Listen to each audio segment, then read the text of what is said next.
James Hopkins is broken out of 6 different prisons, much like this one here. I break out of one, they just put me in a different one, each slightly more difficult than the last. He started off at Center Perks, which some would say is the most laid-back prison in the world. Basically, I made a pickaxe out of a crowbar that I bought from one of the other inmates, some duct tape, and a handle that I made out of a file and a piece of wood. He then proceeded to break into the prison walls, covering his tracks with a poster.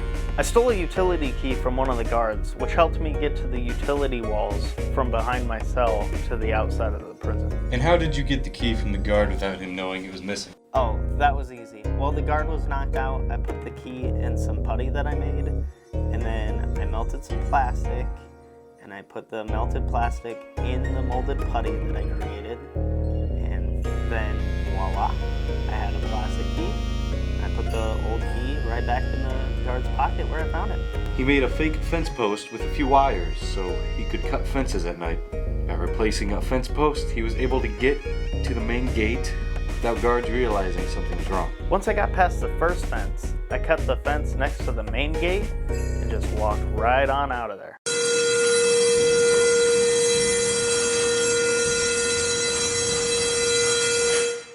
I did get caught, so they moved me to Stalag Flucht.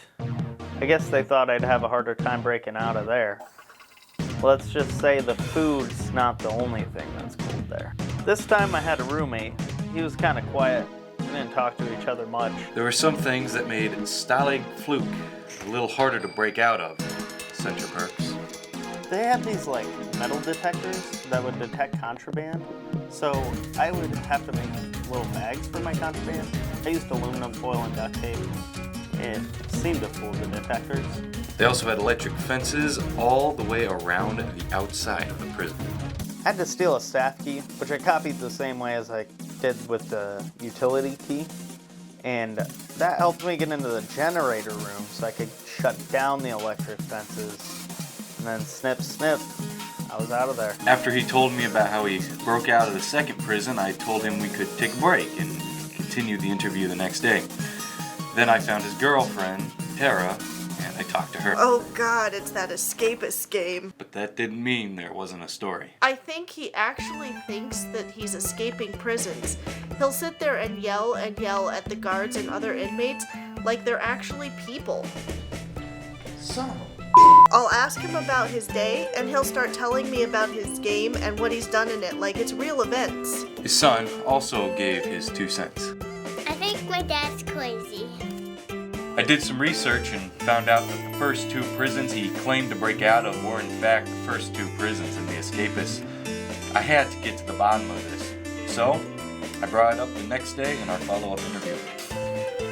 Have you ever heard of the game The Escapist? No, that's not ringing a bell. So you're telling me this doesn't look familiar. It looks like a crappy rendering of Center Perks. This right here, this is a mobile app, it's a video game.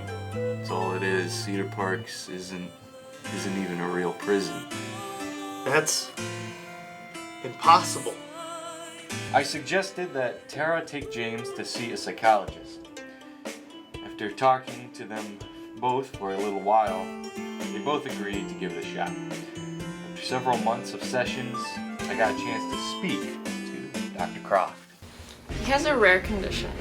When he starts playing a video game, his mind puts him inside that video game and he actually becomes that character.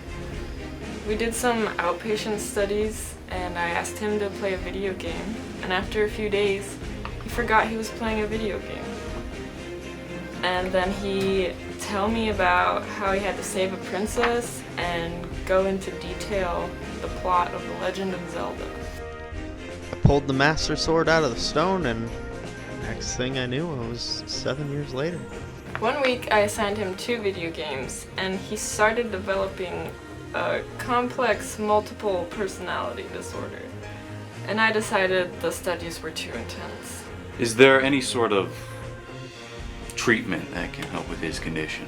It's a unique problem. Outside of the way his mind processes video games, there aren't any other symptoms that consist with a mental health disorder. I'd suggest removing video games altogether, but it's really never affected his life outside of video games. At first I thought it was schizophrenia, but after examining all other aspects of his behavior, I decided it was an inconsistent diagnosis at best.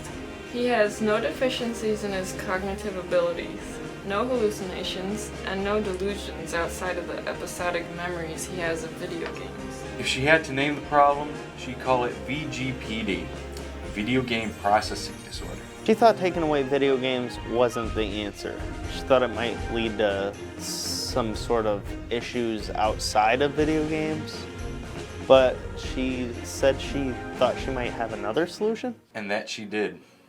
After several months, I spoke to James again. Her idea was to have me play a game, but then speak about it afterwards as if it was just a game. What did you do today? I murdered an entire village, and then I bought all their houses.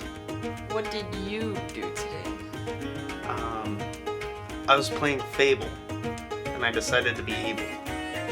Very good. He's definitely showed an improvement. He knows the difference between what's happening in the video games and what's happening in real life. So, your doctor and your girlfriend seem to think you're improving.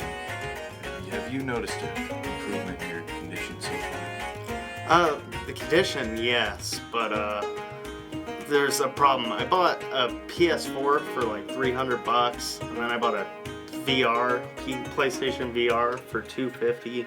Bought a game for $60, and the technology's just way behind where my mind was a few months ago.